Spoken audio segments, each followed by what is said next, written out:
Never say you cannot afford something. That is poor man's attitude. Ask how to afford it. Robert Kiyosaki ji का एक famous quote से दोस्तों इस video की हम शुरुआत करते हैं। उन्होंने काफ़ी बखूबी इस वीडियो में बताया है कि हमको कभी भी ऐसा नहीं बोलना है कि हम पर्टिकुलर चीज़ को अफोर्ड नहीं कर सकते। उसकी जगह हमको बोलना है कि मैं पर्टिकुलर चीज़ को कैसे अफोर्ड कर सकता हूँ। जी हाँ दोस्तों, आज के इस वीडियो में हम रॉबर्ट कियोसाकी की जो फेमस बुक है रिच डैड पुअर डैड, उसमें से उन्होंने जो IQ वाला फॉर्मूला है उसके बारे में आज इस वीडियो में डिस्कस करने वाले हैं। बट उसके पहले दोस्तों, यदि अभी तक आपने मेरा चैनल डिजिटल खिचड़ी को सब्सक्राइब नहीं किया है तो आज कर दीजिए, बेल आइकॉन पे क्लिक कर दीजिएगा जिससे कि आपको फ्यूचर की वीडियोस रेगुलरली मिलते रहे। सो सबसे पहला पॉइंट है अकाउंटिंग का बेसिक नॉलेज आपको होना जरूरी है।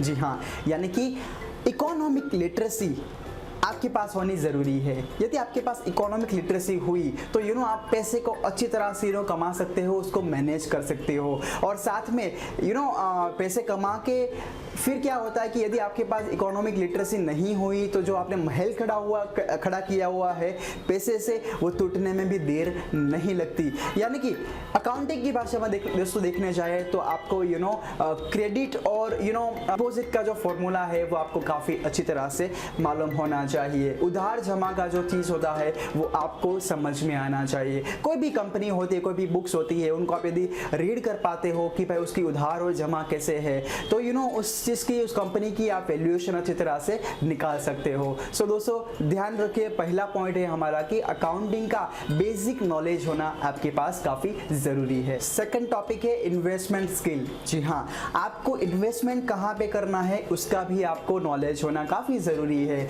रॉबर्ट कियोसाकी जी ने इस बुक में बताया है कि आपके पास इन्वेस्टमेंट कहाँ पे किया जा सकता है, या तो फिर पैसे से पैसा कैसे बनाया जा सकता है, उसका जो साइंस है उसका नॉलेज आपके पास होना जरूरी है। यदि आप वो समझ पाए कि आपको आपके पैसे को कहाँ इन्वेस्ट करना है, कहाँ नहीं करना है, तो आप अपनी लाइफ में अपने पैसे को काफी ग्रो कर सकते हो। आपकी इकोनॉमिक स्किल को डेवलप करने के लिए आपको मार्केट का भी बेसिक नॉलेज होना जरूरी है। जी हाँ, और वो भी हमारा तीसरा पॉइंट है दोस्तों कि आप मार्केट की नॉलेज लेना है आपको।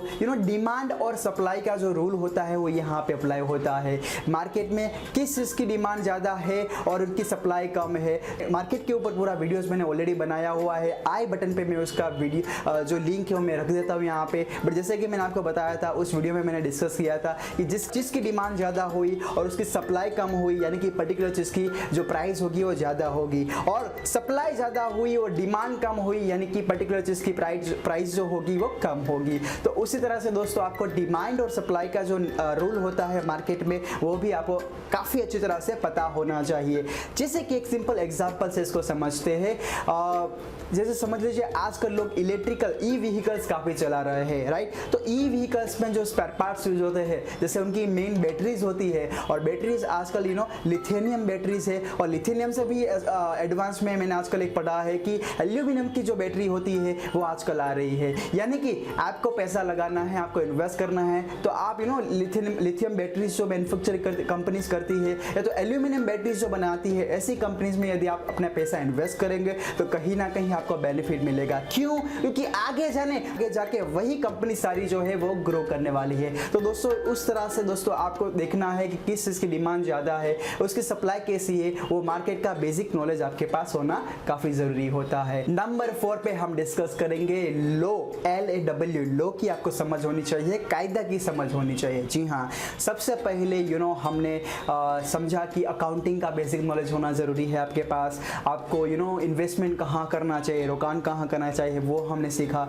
और उसके बाद फाइनली हमने देखा कि मार्केट की समझ आपके पास होनी चाहिए। और लास्ट में यदि आपके पास लॉ की समझ हुई, इस चारों चीज़ की समझ हुई दोस्तों, यानी कि आपकी कॉर्पोरेशन की, आपकी कंपनी की, आपकी तरक्की पक्की है। इस लॉ वाले टॉपिक को हम एक सिंपल एग्जाम्पल से समझने की कोशिश करते हैं। जैसे समझ लीजिए एक इंसान है, जो मोहन नाम का एक लड़का है जो कि जॉब करता है और तकरीबन उसकी 30,000 सैलरी है, राइट। सो अभी मोहन जो है उसकी सैलरी 30,000 है, तो उसको टैक्स कब पे करना रहेगा? जब उसकी सैलरी आए तो उसमें से जो भी टैक्सेबल अमाउंट रहेगी तो वो टैक्सेबल अमाउंट के ऊपर उसको डायरेक्टली टैक्स भरना है। यानी कि मोहन सबसे पहले पैसे कमाता है, और उसके बाद वो टैक्स पे करता है और उसके बाद जो बचता है उसमें से वो अपना खर्च करता है। अभी दूसरा एक एग्जांपल लेते हैं। सोहन नाम का इंसान होता है। सोहन नाम का जो लड़का है वो एक बिजनेस चला रहा है, एक कॉर्पोरेशन चला रहा है, एक ऑर्गेनाइजेशन चला रहा है, राइट। तो वो क्या करता है, सबसे पहले पैसा कमाता है, उसके बाद वो उसको खर्च करता है, एक्सपेंस करता है, एंड देन वो टैक्स भरता है। आप समझ रहे हैं यहाँ पे डिफरेंस क्या हो रहा है। एक जॉब वाला बंदा जो मोहन है वो सबसे पहले पैसा कमाता है, उसके बाद वो टैक्स भरता है और उसके बाद वो खर्च करता है। जबकि सोहन जो एक कॉर्पोरेशन चलाता है, एक बिजनेस चलाता है, एक ऑर्गेनाइजेशन चलाता है, वो सबसे पहले पैसा कमाता है, उसके बाद वो खर्च करता है, टैक्स नहीं भरता है यहाँ पे, वो खर्च करता है और उसके बाद जो बचा उसमें से वो टैक्सेबल अमाउंट वो जो भी होती है उसको पे आउट करता है। यानी कि दोस्तों यहाँ पे देखने जाए तो काफ़ी बेनिफिशियल होता है यदि आप कॉर्पोरेशन का एक चुनाव अच्छी तरह से करें। तो ये समझ दोस्तों आपके पास होनी चाहिए, लो की बेसिक समझ होनी चाहिए कि यदि आप कोई भी बिजनेस चला रहे हो और आपने बिजनेस की ट्रिप में यदि आप यहाँ से गोवा में जा रहे हो, गोवा में फ्लाइट लेके जा रहे हो, यहाँ पे रिसोर्ट में रहे, आपने वहाँ पे कोई भी बिजनेस मीटिंग की, आपने वहाँ पे बढ़िया सा एक डिनर आपने ऑर्गेनाइज किया, कुछ भी किया, तो वो जो भी सारा चीज़ होता है वो आप अल्टीमेटली अपने एक्सपेंस में आप उसको क्लेम कर सकते हो। जी हाँ, यानी कि आपने जो पैसा कमाया उसके बाद आप उस अमाउंट को खर्च कर सकते हो एज ए बिजनेस के रूप में, और देन जो बाद में जो भी बचा अमाउंट उसके ऊपर आप वहाँ पे टैक्सेबल अमाउंट आप जो भी होती है उसके ऊपर आप टैक्स पे कर सकते हो।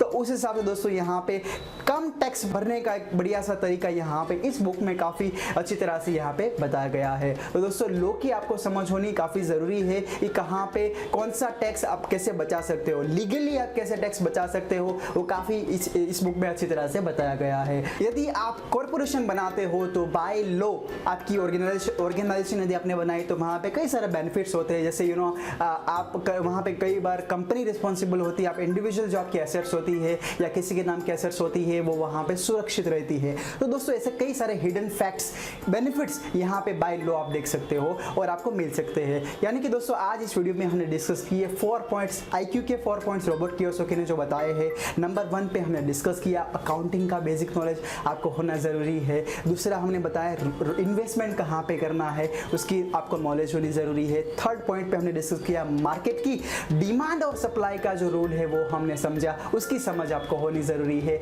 और नंबर 4 लास्ट में आपको लो कायदा की समझ होनी ज़रूरी है। तो दोस्तों इस 4 पॉइंट को आप जैसे दवाई घुल के पीते हैं ना, वैसे आप घुल के इस 4 पॉइंट्स को आप पी जाओ, उसको याद करो और उसको एक्चुअली में आप उसको चीज़ को इम्प्लीमेंट भी करो और देखिए कि पैसे से पैसा आप कैसे बना सकते हो, उसको सही मायने में महसूस करें। तो दोस्तों यदि आपको इस वीडियो पसंद आया है तो इस वीडियो को लाइक करना ना भूले, अपने एंटरप्रेन्योर फ्रेंड को शेयर करना ना भूले। Thank you very much, stay tuned.